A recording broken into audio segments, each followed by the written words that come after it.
여러분 안녕하세요. 동글동글 동화나라입니다. 오늘도 동화 들으시면서 편안한 시간 되시기 바랍니다.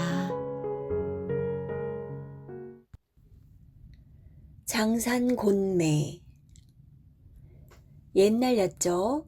황해도 서쪽 장산고 끄트머리에 바닷가 마을이 있었어요. 마을 사람들은 바다에 나가 고기도 잡고 농사도 짓고 하면서 모두 한 집안처럼 오순도순 사이좋게 살았답니다. 그런데 이 마을에 아주 옹골차고 용감한 매가 한 마리 있었어요. 마을과 마을 사람들을 지켜주는 수호신 같은 매였지요. 이 매는 발톱이 어찌나 억세던지 돌덩이를 우드득 움켜쥐면 버석버석 가루가 됐답니다. 한 번은 마을 사람들 중 한 명이 아무 잘못도 없는데 억울하게 잡혀가고 있었어요. 그것을 본 매는 억센 발톱으로 수레의 자물통을 와지끈 부숴버렸죠. 포졸들은 겁이 나서 걸음아 날 살려라 주랭랑을 쳤어요. 이 매는 발톱만 억센 게 아니었어요. 날개는 어찌나 날카롭던지 잘 벼려놓은 칼날 같았죠. 한 번은 찌릉소가 씩씩거리며 마을 느티나무를 들이받고 있었죠. 수백 년도 더 된 그 나무는 온 마을 사람들이 한결같이 아끼는 나무였어요. 하지만 미쳐 날뛰는 찌릉소가 무서워 누구 하나 나서질 못했답니다. 마침 매가 하늘 높이 빙빙 돌다 그것을 보았죠. 고약한 찌릉소가 마구 날뛰는 꼴을 보고도 그냥 놔둘 리가 없지요. 매는 공중에서 쏜살같이 내려와 그 날카로운 날개로 찌릉소의 뿔을 내리쳤어요. 눈 깜짝할 사이에 두 뿔은 댕강댕강 떨어지고 그제야 찌릉소도 힘이 빠졌는지 온순해졌답니다. 이 매는 또 부리와 눈매가 어찌나 매섭던지 죄 지은 사람은 차마 똑바로 쳐다볼 수가 없었어요. 한 번은 그 마을에 곱디고 온 색시가 시집을 가게 되었는데 그 전날 밤에 산적들이 색시를 훔치려고 몰래 마을로 내려왔어요. 예쁜 색시를 훔쳐다가 억지로 자기 두목 각시를 삼으려던 게죠. 산적들은 기회를 엿보다 살금살금 색시방으로 들어갔어요. 그러고는 색시를 자루에 넣어 냉큼 들쳐업고 잽싸게 달아나는데 그것을 본 매가 가만히 있겠어요? 힘찬 날갯짓으로 당장 그 뒤를 쫓았지요. 산적들의 발걸음이 아무리 빨라도 매를 당할 수는 없었답니다. 산적들이 막 산길로 접어드는데 매가 그 앞을 턱 가로막고 매서운 눈으로 산적들을 쏘아보았죠. 산적들은 무서워 덜덜덜 떨며 오줌을 싸다가 색시를 놓아둔 채 엉금엉금 기어서 달아나 버렸대요. 매가 이처럼 마을을 지켜주는 덕분에 마을 사람들은 평화롭게 지낼 수 있었지요. 그러던 어느 날 아주 큰 일이 일어났어요. 사나운 독수리 수십 마리가 떼를 지어 새까맣게 몰려온 거예요. 그 독수리 떼는 바다 건너 저 멀리서 날아온 놈들이에요. 먹이를 찾아 여기까지 날아온 게죠. 독수리들은 먹이를 찾아 마을을 닥치는 대로 공격했답니다. 지붕 위에 널어놓은 물고기들을 넙죽넙죽 집어삼키고 닭이나 개, 돼지 같은 집 짐승들도 덥석덥석 채갔지요. 심지어 마을 사람들을 날카로운 발톱으로 공격하기도 했어요. 아이고, 난데없이 이게 무슨 날벼락이냐. 사람들은 이리 피하고 저리 피하느라 정신이 없고 마을은 마치 큰 전쟁이 일어난 것처럼 난장판이 되어버렸지요. 바로 그때 누군가 하늘을 가리키며 소리쳤어요. 저기 좀 봐요. 우리 매가 독수리들과 싸우고 있어요. 그 소리에 사람들이 정신을 차리고 모두 하늘을 올려다보았어요. 정말로 매가 수십 마리의 독수리들과 하늘에서 맞서고 있었죠. 억센 발톱으로 한 놈을 콱, 날카로운 날개로 또 한 놈을 획, 뾰족한 부리로 또 한 놈을 콕. 그때마다 독수리들은 한 마리씩 바닥으로 곤두박질 쳤답니다. 마침내 우두머리 독수리가 앞으로 나섰어요. 덩치가 집채만한 어마어마하게 커다란 녀석이었죠. 황소도 덥석 집어갈 만큼 힘도 세게 생겼어요. 하지만 매는 물러나기는커녕 먼저 우두머리 독수리를 공격했어요.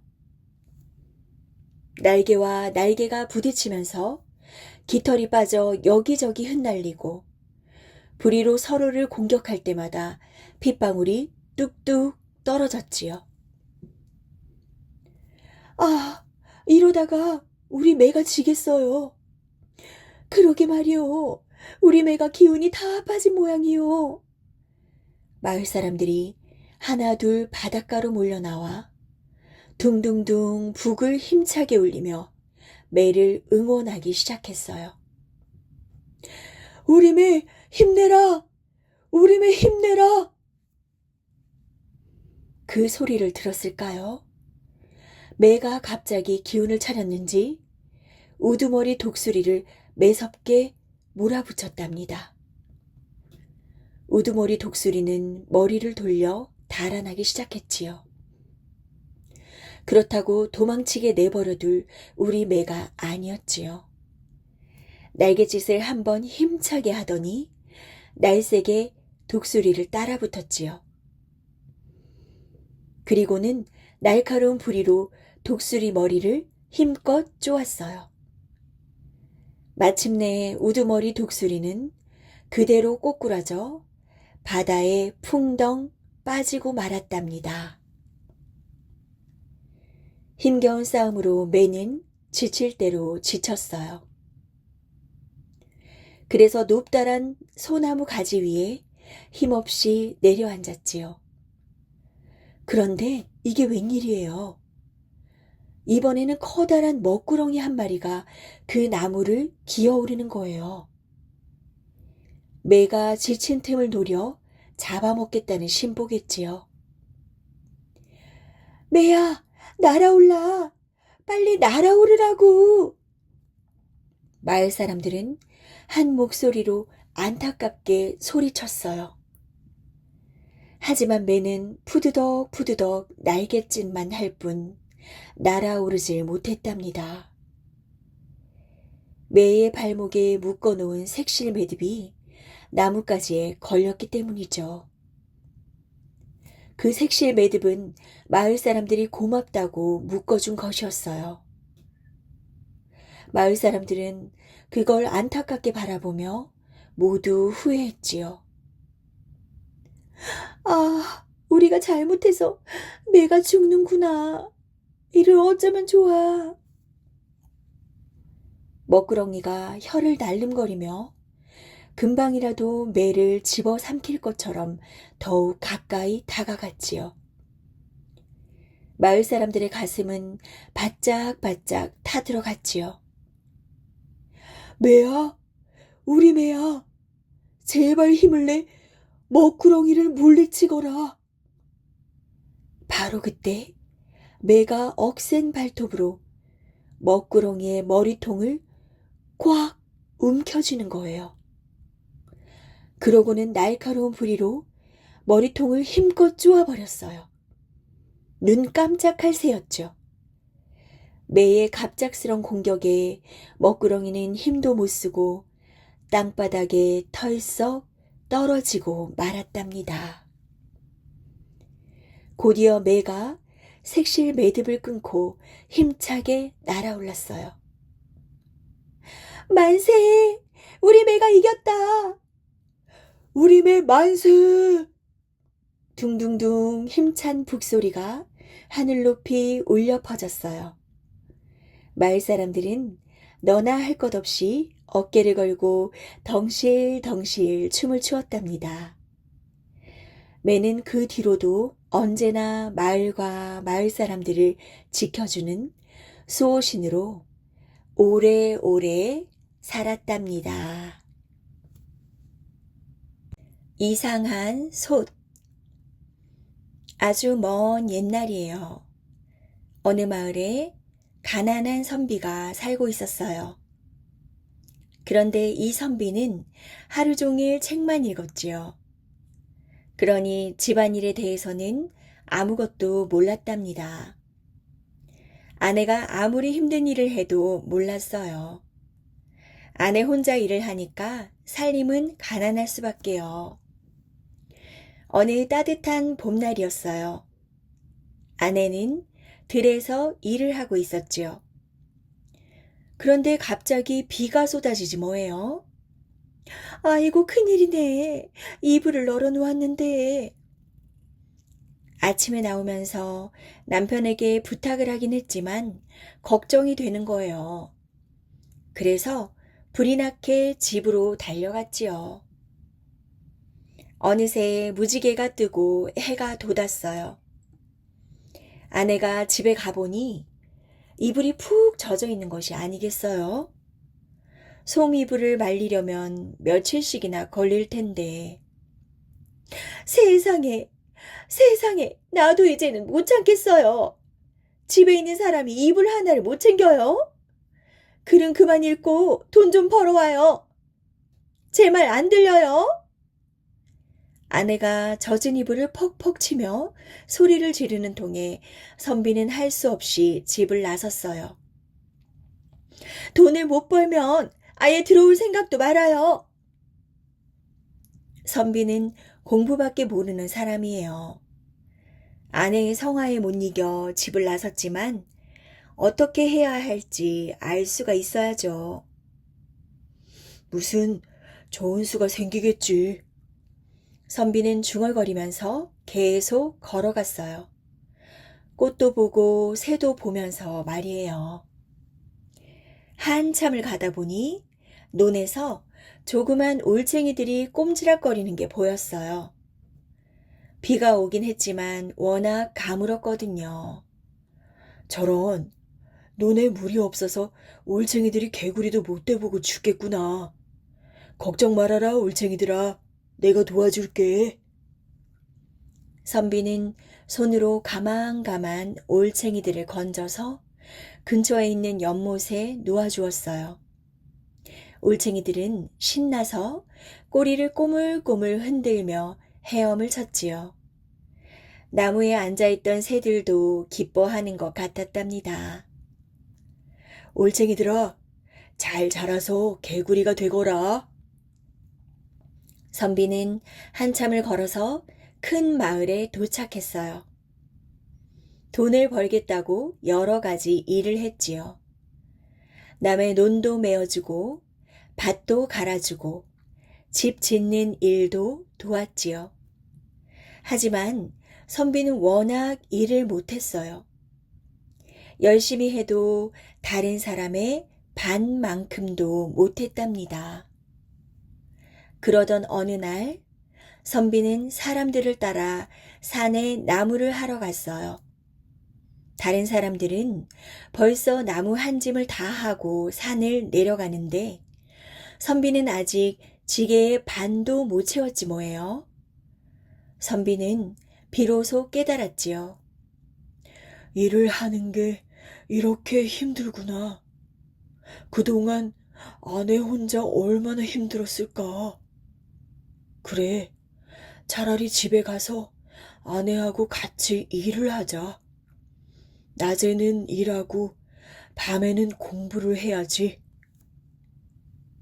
선비는 집으로 돌아가는 길에 지난번에 올챙이를 놓아준 연못가를 지나게 되었어요. 그때 연못에서 개구리들이 폴짝폴짝 뛰어나오는 거예요. 아, 전에 내가 놓아준 올챙이들인가 보구나. 벌써 이렇게 자랐네.